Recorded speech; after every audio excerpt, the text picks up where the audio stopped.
Live from the studio, folks. My name is Jimmy Selesky. Welcome. Today we're going to talk about Georgia. Fulton County specifically. Fulton County is the home of Atlanta, A-Town down, notably the least corrupt city in America. And we're going to find out why in just a moment. Now, for those of you paying attention to time, you may be aware that the year is 2024. We are less than 6 months out from another presidential election, another showdown, a rematch, if you will, between Donald Trump and Joe Biden. However, there does appear to be some significant unfinished business as it pertains to 2020 and that election. Now, mainly I wanted to focus on Fulton County in Georgia and the recount that just took place. They just did a recount of their votes, and we're going to talk about those numbers. We're going to talk about how to interpret those numbers. The clip that I want to kind of centralize on is a clip that some of you may have seen. Not all of you, though. This isn't exactly everywhere on the internet. In fact, you kind of got to do some digging to find it. We talked about this before when I was trying to find the Alex Jones predicts 9/11 video. And I typed that exact phrase, Alex Jones predicts 9/11, into Google. Nothing came up that was even mildly related to it. A bunch of, Sandy Hook denier Alex Jones claims that dogs can fly or something, whatever. And then I typed that directly into YouTube. And again, similar. Insane far-right conspiracy theorist Alex Jones believes that leprechauns live in space. Whatever. Stuff that has nothing to do with Alex Jones predicts 9/11. And it wasn't until I went on to DuckDuckGo, a private search engine, that I typed it in. I typed in Alex Jones predicts 9/11, YouTube, and wouldn't you know, there's a video entitled Alex Jones predicts 9/11 that for some reason just did not pop up when I typed it directly into YouTube or into Google. But when I went through another search engine, magically it appeared as the top result because it was literally word for word what I asked for. And that's kind of how that works. So if you type in about this Fulton County thing, you will notice that there's going to be a lot of fact check. And they always start it like this, and it does annoy me. They always start, no, Fulton County did not do this. Actually, this. It's always no comma. It's always, no, you fucking idiot. Oh, you thought this? Well, we're PolitiFact. So you're wrong.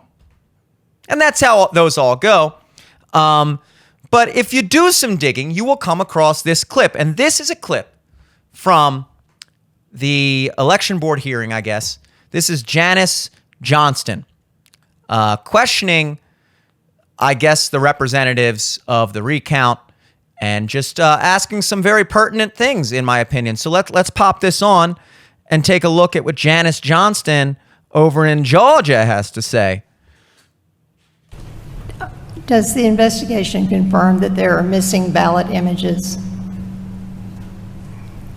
Yes. Yes.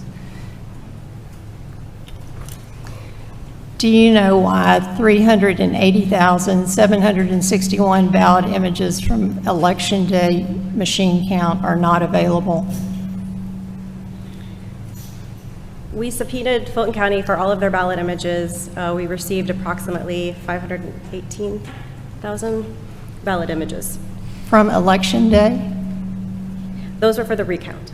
Those are from the recount, but we have no ballot images for 380,761 ballots from Election Day, correct? Can someone turn What the was gain down subpoenaed on was the ballot please? images for the recount because that's what this case was about, not the Election Day. Does Fulton County know why there are not 380,761 ballot images from Election Day? Guys, dial the gain back, Jesus. As with the investigators, we have not been apprised of this allegation. This is the first I'm hearing about it. I have no idea what the basis of that allegation is, and so we would have to we can't answer that at this time. Okay. So you may be listening to that, and obviously, whenever you hear the word 300 something thousand in regards to votes and missing, those words typically don't bode well if you hear them all together in a sentence. And I'm going to explain exactly what she means by ballot images. Now, Atlanta, Fulton County, and I believe the state of Georgia as a whole, primarily or entirely, used the Dominion voting systems. You know Dominion. It was all the rage in 2020. Everybody was talking about the algorithms that they were using to switch votes, and they're suing Fox News, and Sidney Powell's going after Dominion. They rigged the election, blah, blah, blah. That was all Dominion. And there's a lot of weird things about Dominion. The fact that there's all kinds of things. The parts are manufactured in China. They're tested in China. There were people with connections to the Chinese Communist Party that had actual access in certain cases.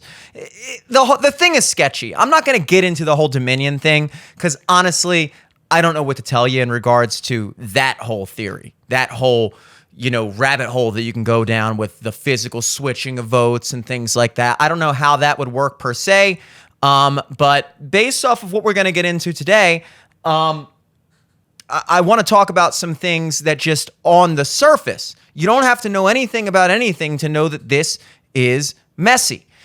When she's talking about the 300 and something 80,000, let's call it 380,000, it's around that ballpark, 380,000 missing ballot images. It's important to know what she means there. When you go to the machine, I'm actually going to play you this demo because this is a demo that actually, demos how these Dominion voting machines work. The voter can then come to a ballot marking device, insert their card, so it's more about and begin to go through the questions that are on their ballot. For demonstration, we have what is the best ice cream flavor? sports, pure. What is your favorite Georgia-grown food? Peaches. What is your favorite fair food? And what is your favorite professional sports team? Here you get an opportunity to review your responses to each of the ballot questions that are on the ballot and print your ballot. It again asks you, do you want to review your choices? Do you want to print it? I'm confident in the choices that we have, and so that will produce our printed ballot coming out on the printer.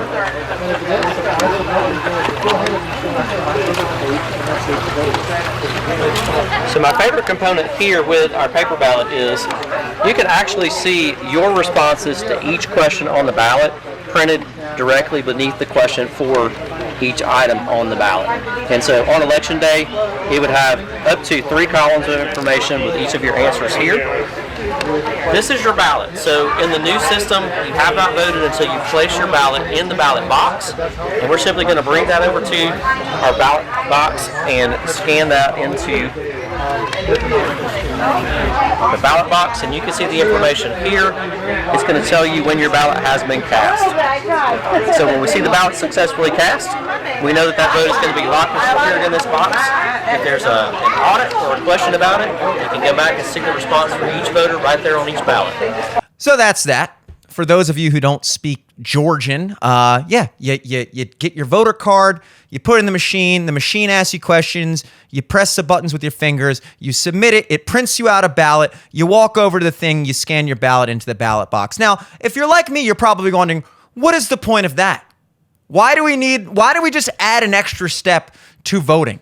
It's the end game is still going to be me with a piece of paper that has my votes. What is the functionality of putting a computer in between me and my piece of paper? Give me a pen, I'll fill in the things. I genuinely don't know what the argument for these things is. I'm not convinced it makes it faster. I'm not convinced it makes it less confusing. I'm not convinced of any of that stuff. So I don't exactly know what the selling point for these machines is, but we'll talk about that a little bit more in a moment. But basically what you saw there is, like I said before, the thing prints you out a ballot. It has your answers on there with a QR code. And that QR code is then used to scan and tabulate your votes, for president, senator, or whatever else is going on that was on the ballot.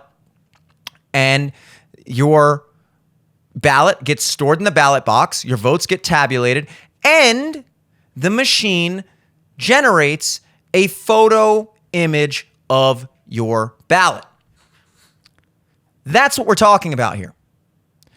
At this election board hearing of the recount, Janice Johnson, the woman you saw doing the questioning there, was citing the fact that of the 500-something thousand votes counted or cast in Fulton County, Georgia alone, 380,000 in that ballpark of those tabulated votes were not accompanied by a digital ballot image. That's almost all of them. 380,000 out of 500-something thousand. That's not like some of them. That's most of them. That's a lot. That was in the original vote casting. Then they did a recount. And when they recounted the votes, they submitted all but 17,000. So they said, all right, fine, we'll recount them. Now we're only missing 17,000 ballot images. Are you happy now? And Janice Johnson's like, not really. Why are you still missing 17,000 votes? Now, here's what they're going to here. If you Google this or if you pay attention to this, here's what they're going to tell you. Here's what you're going to see.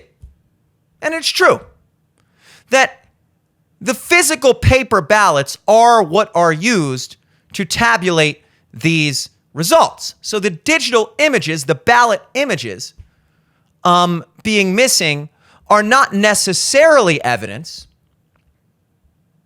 that those votes don't exist. But here's the funny thing about that whole situation. Nobody except for the people that ran the election have accessed those paper ballots. So we did a recount. They said, this whole turnout in Fulton County seems irregular, to say the least. We demand a recount. And so the same people that submitted less than 30% of the ballot images they were supposed to, the same people that violated, according to an article we're going to get into, 140 state election laws in this one election, the same people got to do the recount. That's like if the IRS let you audit yourself. That's like if the IRS called me up and said, hey, Jim, we think you underpaid on your taxes. We think you owe way more money than you paid, and we don't think you can prove all these expenses. And I go, oh, shit. And they're like, all right, so you got 1 month. And get back to us and let us know. You're not going to check my expenses. You're not going to go through my bank statements. No, you go through them, and let us know. Okay, you're going to let me investigate myself. Groovy. Thanks, IRS.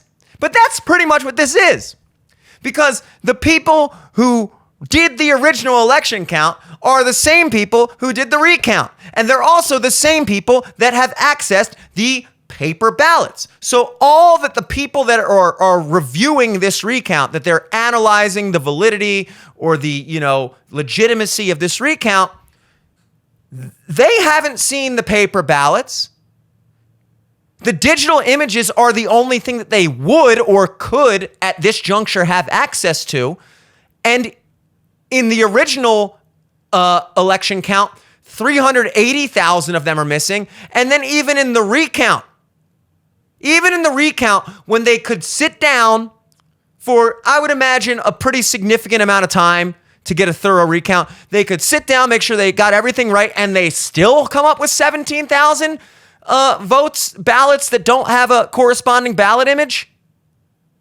Why? I don't understand why there's one missing image.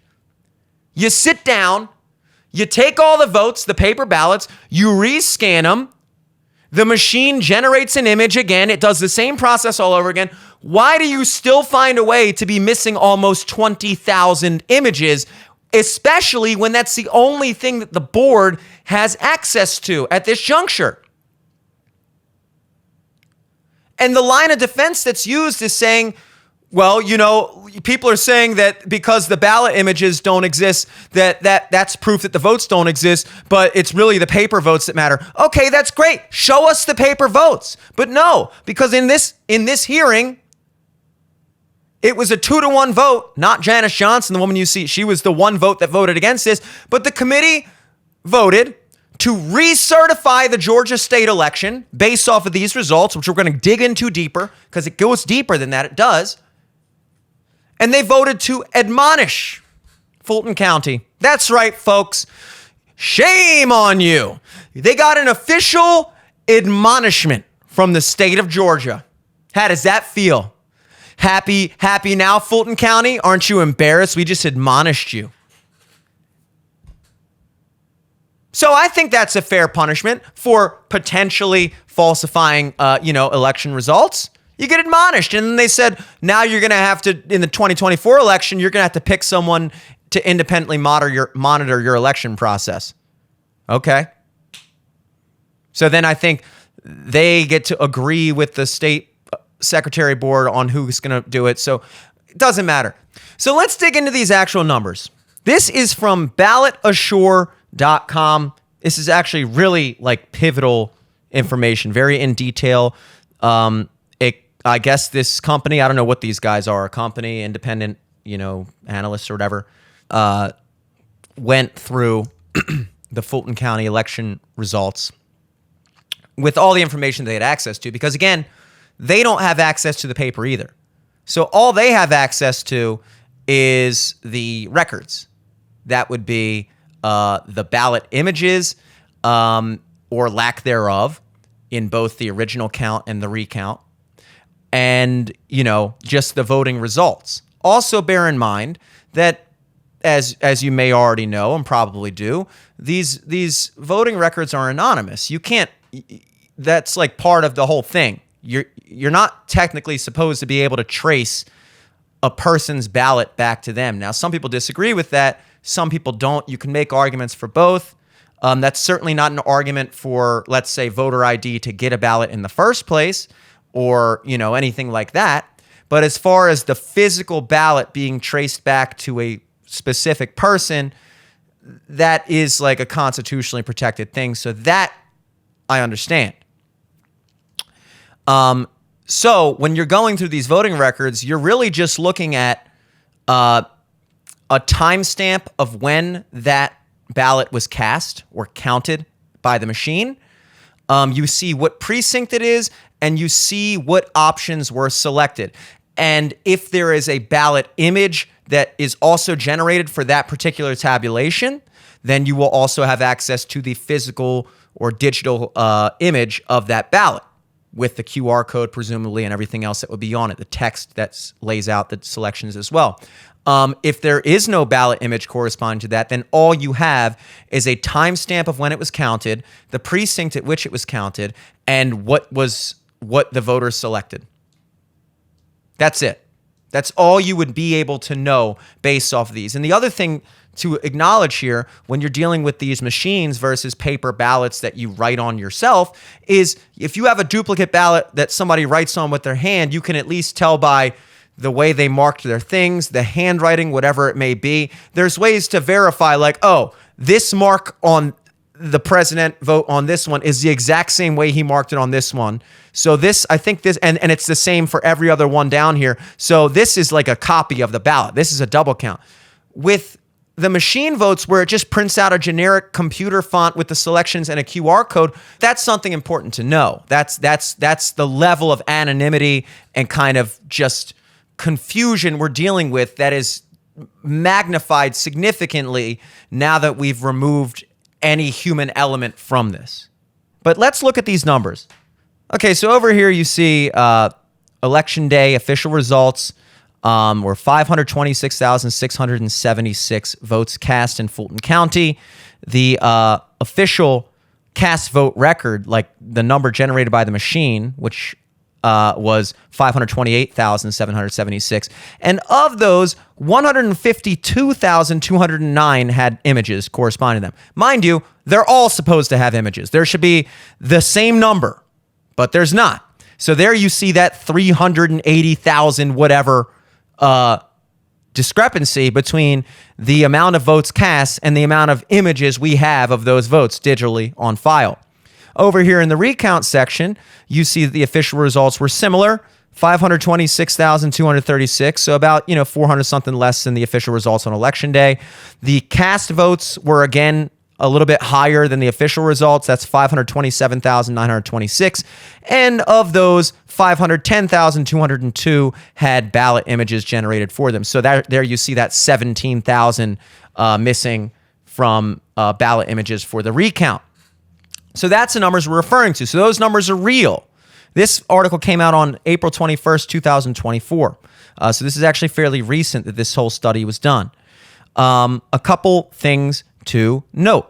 Over here, it says aberrations. So this kind of briefly summarizes all the discrepancies. Double counted ballots in the original count, that's 550. In the recount, almost 4,000 ballots were double counted. Ballots not appearing in the recount. So these are ballots that were shown in the original election count and didn't show up in the recount, almost 6,000. And new ballots, 1,581 new ballots appeared in the recount that didn't exist in the original count. So that's kind of like a brief summary of the discrepancies there. So just on its face, those numbers, especially for a recount, especially for an audit, to still have that level of uncertainty, in fact, in some cases, more uncertainty. You had more double counting in the recount than the original count, sometimes triple scanning votes. And one of the defenses used against that is, well, it wasn't always specifically Biden votes that were doubled. They seem to be doubled at random, like there was no... Well, here's the thing you got to consider. In a county like Fulton County, where Biden received 76% of the vote, I'm sure Jorgensen or whatever else guy, whoever else is running, got like 1 or 2%. But for all intents and purposes, it's pretty much like 75-25 Biden. 3-1 Biden in Fulton County. So let's think about this from a mathematical standpoint. It would be too obvious. I'm not saying this happened on purpose, that is. It did happen. These ballots were scanned sometimes 2-3 times in many cases. So that's not made up. That's not speculation. That is factually true. Nobody denies that. Nobody denies that there were ballots that appeared in the initial results that didn't appear in the recount and vice versa. Nobody denies that either. None of that is speculation. So that's not something to agree or disagree with. Remember, you can't agree or disagree with a fact. You can only acknowledge or ignore it. If I say 2 + 2 = 4, the correct response is not I agree. No, you don't agree that 2 + 2 = 4. It does equal 4. Now, speculation comes into play as to why we're seeing these anomalies. Why were certain ballots duplicated, triplicated, left out, added in, so on and so forth. And going back to what we're talking about with the fact that these ballots, it was not like specifically Biden ballots were duplicated. And again, that would be ridiculous if that was the case. That would be so obvious. Every duplicate ballot was a Biden ballot. I mean, that clearly that's not how you go about it, but think about it mathematically. You're in a county that is 3-1 Biden. So let's look at it in simple terms. There's 4 votes cast. 3 of them are for Biden. 1 of them is for Trump. That means Biden's leading Trump by 2 votes.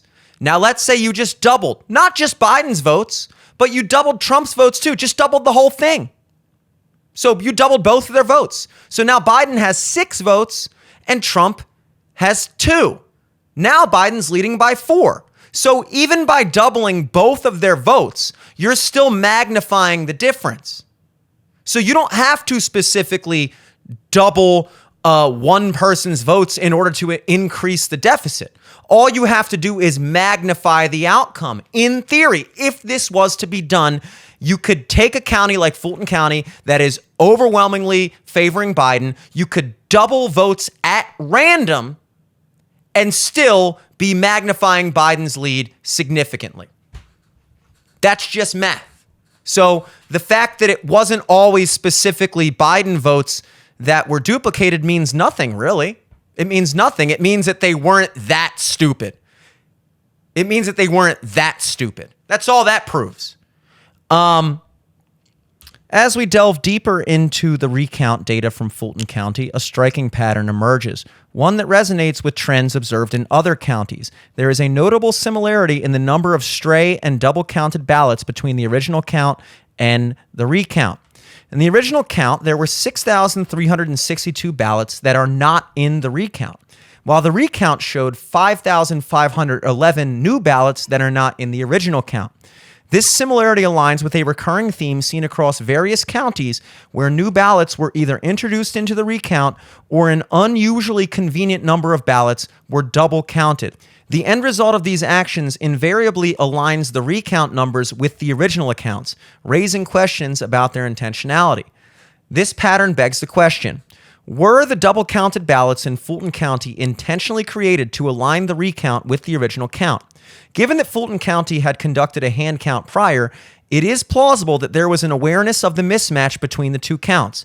The data points towards a possibility that these discrepancies were not just random errors, but part of a broader pattern.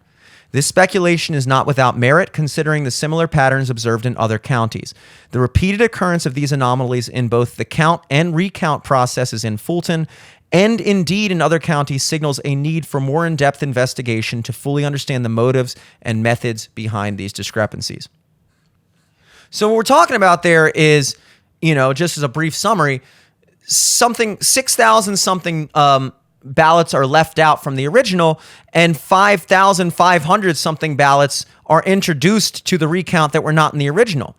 And this pattern doesn't just exist in Fulton County, but in several counties throughout Georgia where these type of anomalies were observed, where there were new ballots and ballots left out, missing ballots and double counted ballots, that the numbers always seem to conveniently bring the total back to the original ballpark, what the recount's supposed to be. And again, the recount itself still missing 17,000 verifiable ballot images to show what these ballots exactly were, that they were not simply duplicates. And the only way to prove that these ballots do indeed exist would be to actually independently send a third party in there to examine the paper ballots themselves. It goes on to talk about absentee ballots. During the comparison of original and recount ballots in Fulton County, a peculiar pattern emerged. Certain ballots exhibited consistently light or dark, unfilled circles, a feature independent of the tabulator or scanner used. This consistency suggested that the characteristic was inherent to the ballots themselves, not a result of scanner variability. These ballots were colloquially termed fuzzy ballots, a phenomenon unique to Fulton County and appeared in significant number. A critical realization was the presence of a prominent barcode at the top of these ballots.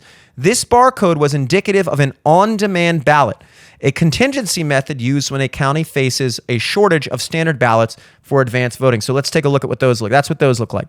So there's that barcode. This is your standard absentee ballot. This is the one with the barcode. So this is like, what they give out when they're at a shortage of these regular ones. It goes on to say that inquiries into the prevalence of on-demand ballots in Fulton County suggested that approximately 5,000 such ballots were generated. With the latest software update, I was able to identify 3,575 of these on-demand ballots that were cast in the election. With the on-demand ballots now identified, a crucial aspect of our analysis focused on the timing of their scanning. This factor provides insight into the distribution and handling of these ballots in the voting process. Contrary to expectations, these on-demand ballots did not exhibit a random distribution among early voting ballots. Instead, they tended to appear in batches, often grouped together, which deviates significantly from the expected norm. So let's discuss that real quick. It says, under typical circumstances, if these ballots were mailed, received and processed like other early votes, they would be randomly intermixed. So you think about that. People get their absentee ballots whenever they get them. It was a time, during COVID with excessive mail-in ballots. So there would have been more of these, provisional ones with the barcodes, assumedly, whatever, I don't know. But regardless, whether you get the one with the barcode, the on-demand ballot, or the standard absentee ballot, you wouldn't figure that everyone that just so happened to get the regular ballot mails it in at one time, and everyone that just so happens to get the on-demand ballot mails it in all at the same time. People are going to vote when they get a chance. They're going to take it to the post office when they get a chance. Why is it that a striking example of this pattern was observed in tabulator 5162 batch 387 ballots 1 through 75, where 75 consecutive ballots were all on demand? What are the odds of that? What are the odds that 75 straight absentee ballots would be the on-demand kind? Why would they not be randomly shuffled in? Such a sequence starkly contradicts the probability of a random mix that would occur through normal postal return processes. This pattern of grouping was not an isolated incident. In most instances, on-demand ballots were not randomly dispersed within the batches as one would expect. Instead, they were commonly found clustered together. The most intriguing aspect emerged when we analyzed the scanning times of these ballots. On Election Day, only a minimal number of on-demand ballots were processed. The following day, November 4th, saw a slightly higher but still smaller number.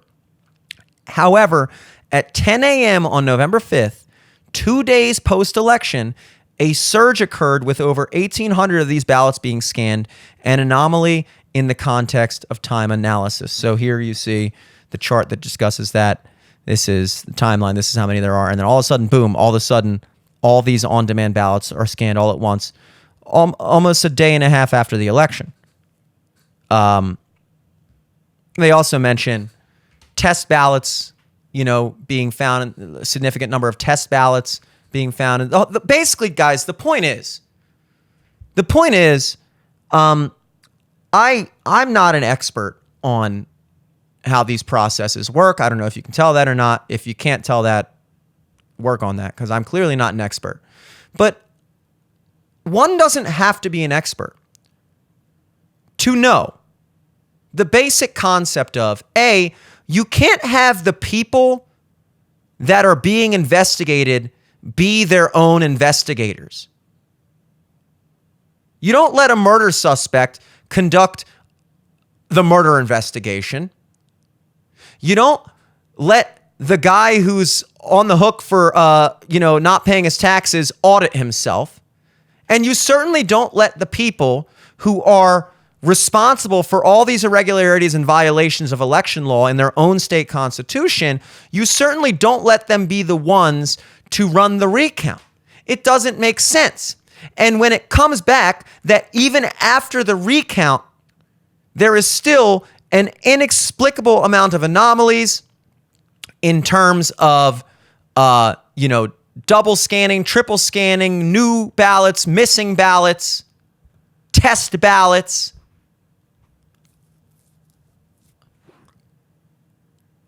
And your solution is to admonish them and recertify the election? How can you sit there? I'm sorry. There is no way that the Fulton County or the state of Georgia as a whole can certify their election when this amount of uncertainty exists.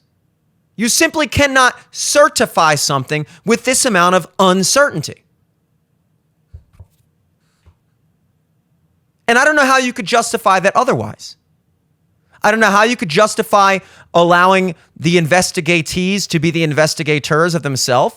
I don't know how you could accept yet another recount that still has unexplained margin. I mean, when you're talking about 17,000 missing ballot images, and that's the only thing that you would have access to as an outsider, and the margin of victory in the state of Georgia was something like 11,000 or something, Biden over Trump.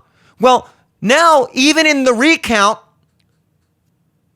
there are 8,000 more missing ballots, images that you don't have access to than the margin of victory in that state. And yet you're still recertifying I could get it if, Biden won by 100,000 votes and you only had, 600 missing ballot images. And it's like, okay, well, what is this going to show? Even if all 600 of them were for Trump, it doesn't make a difference. But no, this is Biden wins by 11,000 and you have 17,000 votes unaccounted for. And no one finds that odd. No one finds that suspicious. No one finds it suspicious that there's missing ballot counts at all. Goes on to say about deleted ballot images. In the recount, again, 17,724 ballots were cast, but the ballot images were deleted. The ballot images that were deleted seem intentionally selected and not a random computer error, as was the official reasoning.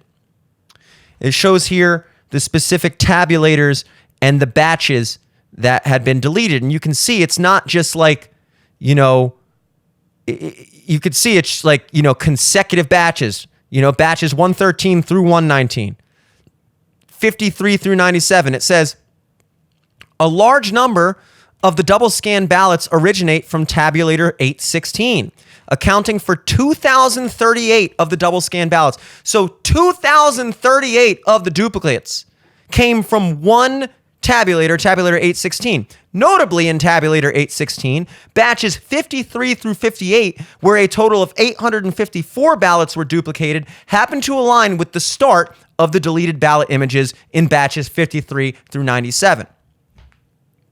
Okay, again, look, this isn't me saying that's definitely what happened. This isn't me saying that, this is definitive proof that that's what was going on. I tell you what it is me saying, though. This certainly is not definitive proof that it didn't go on. And it's certainly not certifiable proof that it didn't go on. When you're looking at this shit, you're looking at the duplicates, you're looking at the deletion of ballot images that seem to line up almost way too conveniently with the duplicated ballots themselves. Nobody cares? Nobody cares? Admonishment? Admonishment. If this is true, this is legit treason. This is what people miss about this whole thing, maybe. But when we talk about potential election fraud, just remember how the Electoral College works, okay? It's winner take all for your state. Your state gets a certain amount of electors or votes toward the Electoral College based off of your population, pretty much. So how many senators do you have, which is 2 for every state, and then how many representatives do you have, which is based off your population. So Georgia, for instance, has 16 electors in the Electoral College. Wisconsin has 10. Pennsylvania has 20. I'm listing off what we call swing states or battleground states. These are states that could go either way. Georgia was one of those states. Wisconsin was one of those states. Pennsylvania is one of those states. Michigan's another one. Arizona's another one. There are only a handful of states in this country that are legitimate battleground states. Okay? My home state of Maryland is voting Democrat. California is voting Democrat. Alabama's voting Republican. Mississippi's voting Republican. Most states are pretty much a guarantee for one party or the other. There's only a handful of states that can flip the entire election. Georgia has 16 electoral votes. Wisconsin 10, Pennsylvania 20. That's 46 total between those 3 states alone. That means if those 3 states alone are flipped from one person to the other, that is a 92 vote swing. Goes from being plus 46 votes for Trump if he wins those 3 states to plus 46 votes for Biden. A 92 vote swing in the Electoral College just for those 3 states. Biden won the election apparently by 70 something. So those 3 states alone would have been more than enough to flip the entirety of the election if they had gone to Trump instead of Biden. So when we talk about potential election fraud, we're not talking about every city in every state up to something, blah, blah, blah. No, we're not even just talking about every city and county in some states. We're talking about a handful of cities in a handful of states.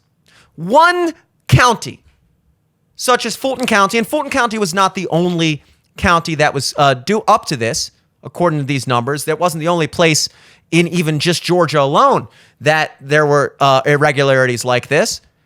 But one county, Fulton County, in an election that was decided in that state by 11,000 votes, if one county can produce 12,000 votes for the other candidate, they can turn the entirety of that state's electoral votes, and they can therefore turn the entirety of the president of the country. One county in one state. That's all it takes. And even in those instances, it could be one precinct, one like specific voting precinct that's doing the majority of the heavy lifting for whatever they're doing. People don't realize, A, how much can be done by a small group of people. People, I think, their aversion to the idea that this is even possible, that, you know, it doesn't matter. Everyone, if they're being honest, can at least admit that in the context of just, in the context of a free and fair election, to have social media and mainstream media actively working together to censor stories that would potentially hurt the Biden campaign. When you have the media likewise doing everything in their power to harm the Trump campaign, that is not a free and fair election. When people are being prevented access to information, when their opinions are being swayed by what information they're allowed to access. In and of itself, a free and fair election cannot exist without free and fair access to information. When you withhold information from someone, you withhold their ability to make a democratic decision. So everybody can at least admit that if they're being honest. Anybody who's not going to at least acknowledge that the media is clearly swayed in one direction, all hope is lost for you in this conversation. We're never going to agree. We just live in two different planets, I guess. But for those of you who acknowledge that but are still on the fence about, yeah, but dude, I don't know. Like, I don't think they were physically changing votes. I don't think the machines were algorithms or whatever, or people were just sitting in offices dumping boxes of illegal votes, manufactured votes. I don't know either. That's the thing. I don't know. And here's the bigger thing, guys. Nobody seems to want to know that is in any type of power to do anything about it. Okay? When the state of Georgia itself looks at this bullshit that we just went through in Fulton County and several other counties in their own state, and instead of deciding to dig deeper into it and look at the paper ballots themselves, instead goes, well, how about we just tell them that was really shitty of them to do that and, move on. How about we look into it further until we get definitive answers? How about we do that? How about until we do that, I'm not going to sit here and not talk about it. Like a lot of other conservative commentators that are pussyfooting around it, giving up on it. Ben Shapiro's talking about fucking Israel 9 hours a day. Every other person doesn't want to touch it because they don't want I don't give a shit. Okay? This shit doesn't make sense. I'm not going to pretend it does make sense. I don't care if you think I'm a nut for thinking that. I think you're a nut for hearing what I just said and not thinking that. How about that? How about that? We have this idea, like I said, with the more crazy conspiracy, not even crazy at this point. I don't think anything's crazy at this point. You can't just read what I just read and think about what we just talked about for the past however long and still have crazy in your vocabulary and still have, things that you're just not willing to entertain. And when you're looking at places like Fulton County, where it's so blatant, it's done so incompetently, it's like, again, we want to think that it's like Dr. Evil and like these evil geniuses that are like coming up with the most flawless, perfect plan to fraudulate the election and change votes without anyone knowing and generate fake images and AI and deep fakes and blah. No. Apparently, it's as simple as some fucking idiot government employees just filling out thousands and thousands of fake ballots and stuffing the ballot boxes with them. Apparently, it's as simple as people just not counting certain votes, double, triple counting other votes, not saving those votes to digital files like they're supposed to under Georgia state law, and then all the fucking idiots and corrupt people overseeing that, including the people that are investigating themselves, go, we see no problem with that. Hey, me, why did I do that? I'm sorry, me, it won't happen again. Okay, me, let's make sure of that. That's what we're dealing with. We're dealing with idiots overseeing themselves and being overseen by other idiots, doing the most ridiculous shit right in front of your face, and then gaslighting you, telling you that you're the crazy one for thinking that, that there should be some type of digital record. If we're not going to have access to the paper ballots, then how about we have some type of digital record to have access to? You're the crazy one. If you want to see that, sure, we'll recertify the election with even more duplicate countings. And let me just close this out with the most beautiful aspect of all of this, in my opinion.